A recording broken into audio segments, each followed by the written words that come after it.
Nous allons calculer la dérivée à l'ordre n du produit de deux fonctions ici. h de x égale à x sinus x. Maintenant, on doit appliquer ici la formule de Leibniz. Mais que de la formule de Leibniz, ça veut dire quand on a g à l'ordre n, ça veut dire la dérivée successive d'un produit de deux fonctions. C'est comme si j'ai uv et je vais calculer uv à l'ordre n. Donc ça fait u' v plus u', etc. On commence à dériver.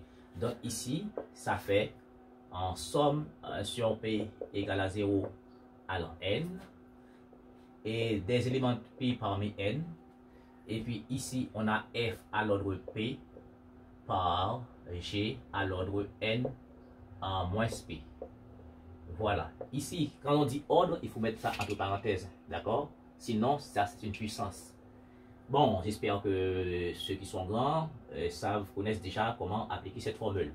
Maintenant, j'ai x ici. Donc, ça veut dire f de x égale à x et g de x égale à sin x. Maintenant, vous remarquez que j'ai f à l'ordre p. Ça veut dire, lorsque p égale à 0, je vais avoir f à l'ordre 0. Et puis n moins 0, ça fait g à l'ordre 0, à l'ordre n.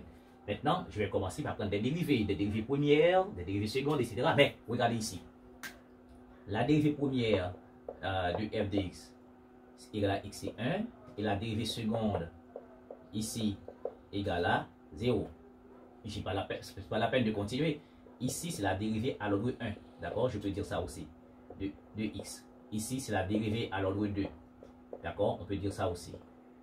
Arrivé ici, la dérivée de sin x à l'ordre n. Vous rappelez, la dérivée à l'ordre n de la fonction sinus x, on a déjà démontré ici, d'accord, c'est sin x plus n pi sur 2. D'accord, si vous voulez, vous faites la dérivée première, ça fait cosinus x, vous passez cosinus sur sinus, ça fait un sin x plus pi sur 2, etc., etc. Donc, je vais mettre un lien pour vous, pour vous montrer ce que c'est. Eh bien, si je veux la dérivée à l'ordre n-1 de sinus x, eh bien, ça va faire rapidement un sinus x plus n-1, d'accord, pi sur 2. Voilà. Et puis, g à l'ordre n-2 en x. Donc, ça va faire ici sin x plus n-2 fois pi sur 2. Donc, pas la peine de continuer parce que déjà, à l'ordre 0, d'accord, on a une fonction qui est nulle. Donc, dans le produit qu'on a là, donc il va y avoir des termes qui s'annulent. Maintenant, h à l'ordre n. H à l'ordre n en x, ça fait quoi? D'abord, lorsque p égale à 0, ça fait p est 0 élément parmi n. OK. Maintenant, la première fonction, c'est f, c'est x.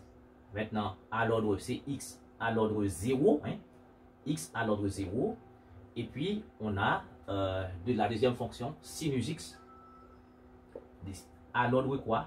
À l'ordre quoi? À l'ordre n moins 0, d'accord? N 0, ça fait n.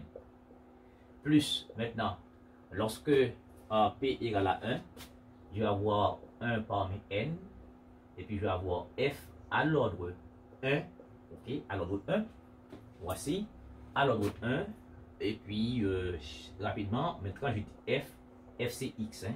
C'est x à l'ordre 1, par quoi? Par sin x à quel ordre? À l'ordre, parce que c'est n moins 1, d'accord? C'est n moins p. P égale à 1, donc tu vas avoir n moins 1. Est-ce qu'il faut la peine de prendre p égale à 2? Si j'ai p égale à 2, je vais avoir la dérivée seconde qui s'annule. Donc, si vous voulez, je mets, mais ça va nous donner 0. Ça fait 0 et 2 parmi n, x à l'ordre 2, d'accord? Et puis, par sin x à l'ordre, p égale à 2, ça fait n moins 2.